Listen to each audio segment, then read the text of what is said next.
Welcome to Counterpoint. I'm Tanya Granick-Allen. There is perhaps no other topic presently more divisive than COVID vaccines.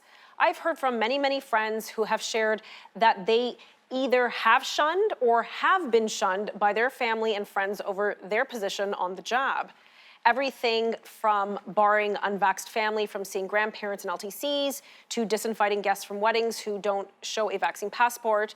And let's be clear, this shunning goes both ways. I know of people who avoid vaxxed persons altogether because of the anxiety of the possible shedding of the vaccine. Suffice to say that everyone's on edge. And can we blame people?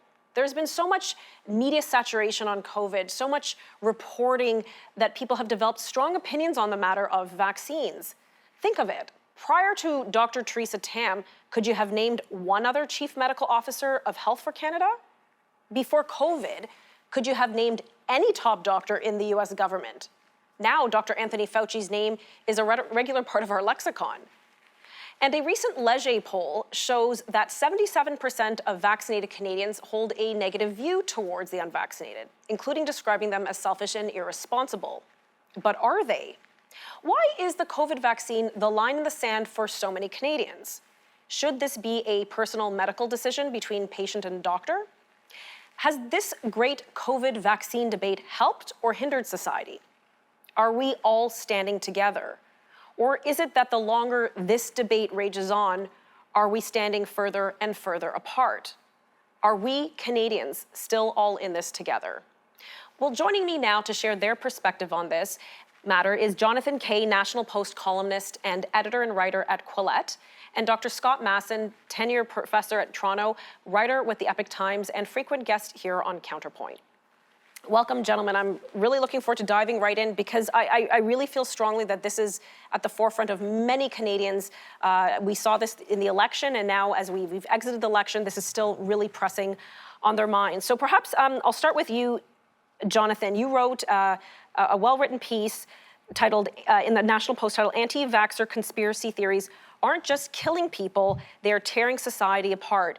And you made some very interesting claims. What compelled you to write this story, just so people kind of understand the context of what's going on here? What compelled me was the general pattern by which people, friendships, get torn up according to people having different views. This has been going on for centuries. But what's going on now is a little bit different because it was one thing when relationships were breaking up because you had different views about what political party you were voting for or even what religion you had. The stuff with the vaccine is different because if you don't let somebody come to your wedding because they're not vaccinated, it's not, well, you can't come to my wedding because you like Donald Trump or whatever, where it's just an abstract thing. If a person who's unvaccinated comes to your wedding, statistically speaking, that person is more likely to be a vector for COVID-19. Like there's an actual real epidemiological reason why people might be suspicious of having unvaccinated people around. Now, I'm not advising people if you're having a wedding or if you operate a business or if you operate a school that this is a proper policy. What I am saying is that this is a new phenomenon and it is not in the same category as people who are disinviting one another from events or institutions or even personal private functions like weddings based simply on having a different viewpoint. It's based on the statistical likelihood of that person, if they're unvaccinated, bringing harm to other people who are at the same event. Now, I want to get into some of the statistics in a moment, but some of the context around which you kind of arrived at some of these positions or you experienced some of this discussion or some of these debates was in Prince Edward Island here in Canada. And you, I guess, spent some of your summer there and observed what was happening. Yeah, well, that was kind of, if some people read the article, they'll see that I contrasted that to Tennessee because it so happened that I spent a week in Tennessee prior to going to PEI.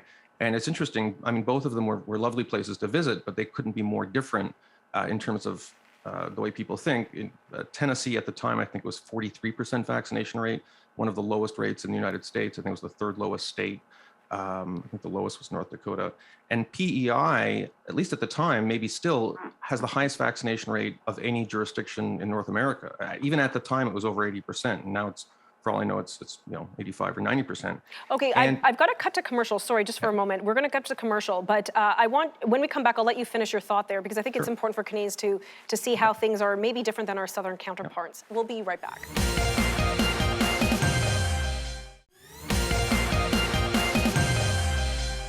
Welcome back. I'm joined by Jonathan Kay and Dr. Scott Masson, where we're discussing COVID vaccines, and it seems to be percolating in society, at least, into a very big debate.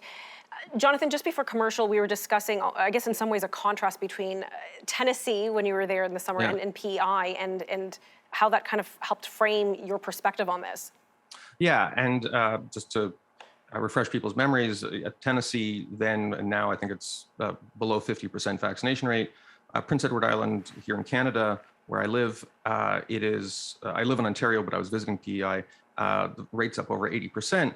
And I spoke to a lot of people there. I mean, it wasn't structured journalistic inquiry, but where I could, I was just asking people about their attitudes. What was interesting was to me, it came down to two different visions of conservatism.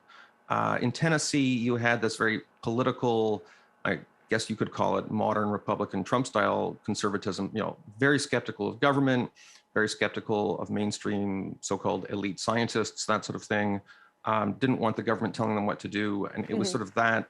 But then in PEI, it was this more European traditional sense of conservatism where you do what your neighbor does. Your neighbor's getting vaccinated. Okay, I don't want to rock the boat. I want to be like other people. It was more of I would call it maybe like a conformist traditional mentality. I think I said in the article that PEI was the last part of North America to get rid of alcohol prohibition. They tend to follow the rules there. And now in this case, I don't agree with alcohol prohibition, but I certainly do agree with vaccination. So I just thought it was interesting that kind of sociology on the island. And if you visit, there is kind of, you feel that as soon as you arrive there. It's almost like not quite a step for wives situation, but people there follow the rules. It's just kind of ingrained in society, and that has helped them get the vaccination rate up extremely high. Okay, so again, your story, your opinion piece piqued my interest, and then Dr. Masson, to bring you in, you wrote, I guess what could be considered a different perspective on this, which it is. Are the unvaxxed the enemy of the people? Very interesting title. Tell us about what compelled you to write this. Well, thanks for clarifying your view on alcohol, first of all, Jonathan. We're on common ground there. Yeah.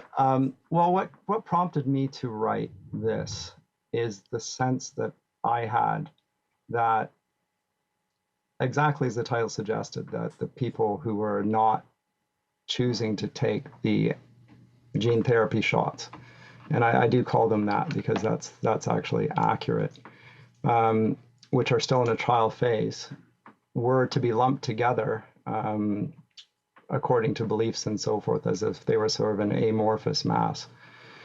And I was a bit surprised by it because I admire Jonathan's work, and I think that he's highly credible in many ways. But it seemed to overlook a few things, such as the fact that people who have had COVID have natural immunity. And there are reports out there from highly credible sources that suggest that their immunity is more durable and probably better at resisting the Delta variant, which is the current variant. And likewise, there are populations like PEI that have been highly vaccinated, double vaccinated, like Israel, where they're having to vax for a third or a fourth time, likewise in Iceland or in Singapore or in Britain. Or even in Canada, I think we've started doing a third vax to some, a booster shot. Right. And so the durability of the vaccines is clearly being manifested by that. But these people are still getting sick. They are still not only getting infected, but transmitting the virus in the same way as they would be if they weren't. And there are also studies that suggest that the virus load amongst those who have had the COVID virus, if you get it again, are the exact same as those who have had the mRNA vax. So the people who have had COVID and suffered through that, and the experiences of the suffering vary from severe to almost minimal, almost nothing. Nonetheless, they are no danger to others around them and ought not to be treated as if they were somehow of the virus themselves.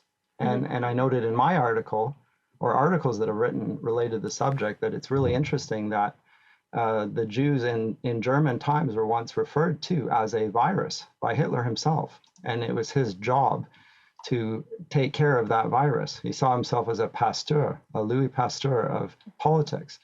Now, that you might say that's political rhetoric, but actually that was his understanding of science in the day. And obviously, I'm not suggesting that Jonathan is thinking that there's some sort of final solution in view there, but the language is really alarming, and the popular response that the science points to this indubitable conclusion, I think, is simply not true. There are sufficient contrary studies out there from equally credible sources that Okay, I've got to jump in here because we've got to cut to commercial. We'll be right back.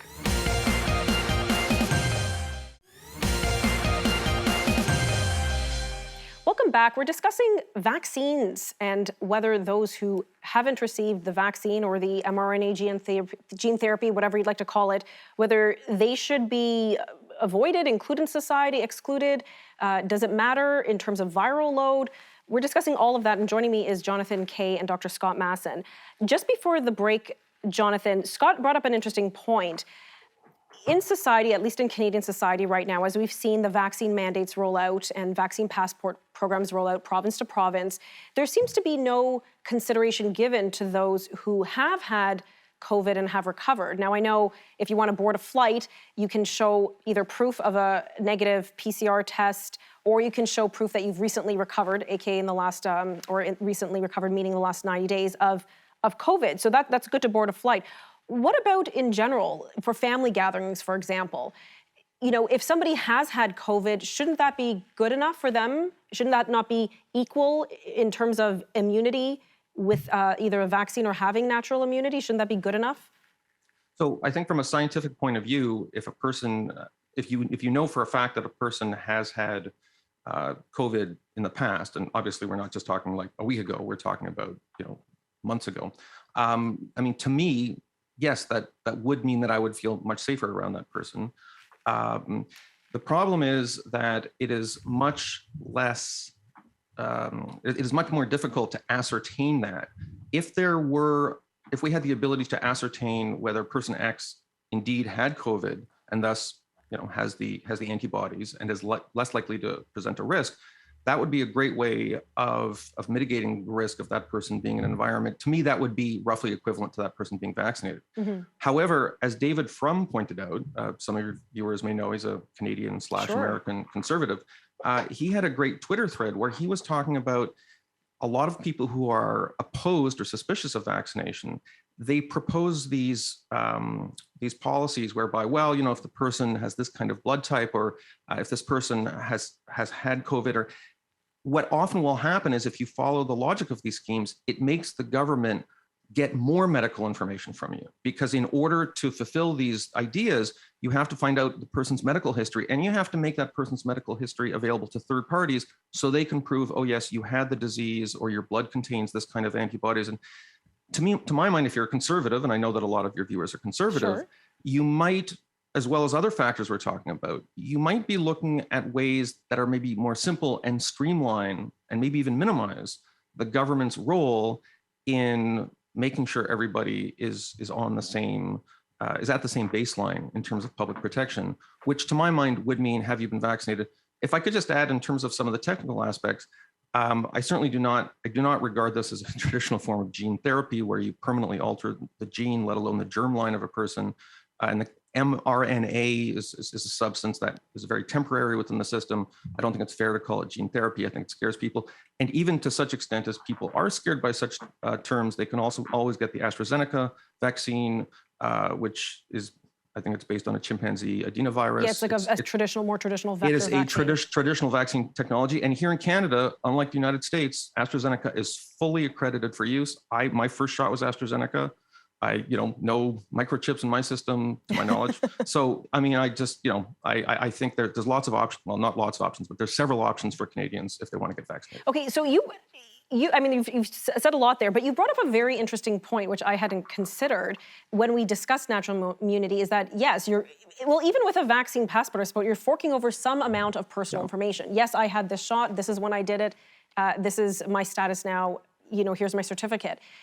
To say that you've had natural immunity, it would obviously mean that you've had some kind of PCR test, proven that you had it, quarantined, got over it, are no longer symptomatic? It wouldn't be a PCR test. It would be an antigen test, I think. Or you could have had a PCR test saying that you had it, and then until you got a negative, Right. then you can say, okay, Oh, you I see. recovered. Yeah, right, But you're right. right, If you had yeah. an antigen test, I think something for Right. about 40 days, it diminishes, but you can still say, I've recently had the virus. Yeah. That is still medical information. I know there are a lot of concerns on sharing biomedical information, personal medical information, which I think also is why a lot of people are hesitant to even get engaged with a vaccine mandate. Even if you're vaccinated yourself, well, we shouldn't be asking this from society. But interesting on the natural immunity perspective, I hadn't quite considered that.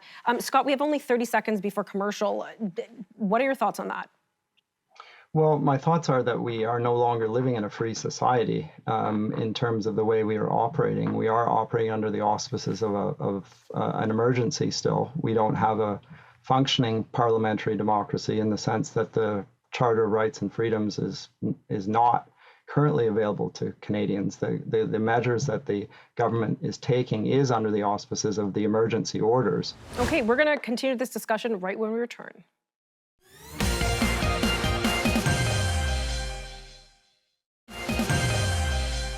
Welcome back. We're wrapping up our discussion on vaccines and how do we live in society knowing COVID is here. It's a serious virus. Should we have separation between vaxxed and unvaxxed individuals? Scott, before the break, we were discussing a little bit of what Jonathan said, but he brought up like a fair point that, is offering like at some point people want to move past the fear, and there are people who are actually fearful of this virus. And yes, some of it definitely could be attributed to the government encouraging fear, or I shouldn't say encouraging, but with some of the rhetoric from the government, people are scared. I mean, even the recent election, we've heard some very strong rhetoric from Justin Trudeau on the trail. People are concerned. But is not furnishing a vaccine, a proof of vaccination, if people are concerned, shouldn't that just be their right to congregate with whom they want based on the information they can collect from people? Absolutely. We live in a free society. People are allowed to congregate with whom they will.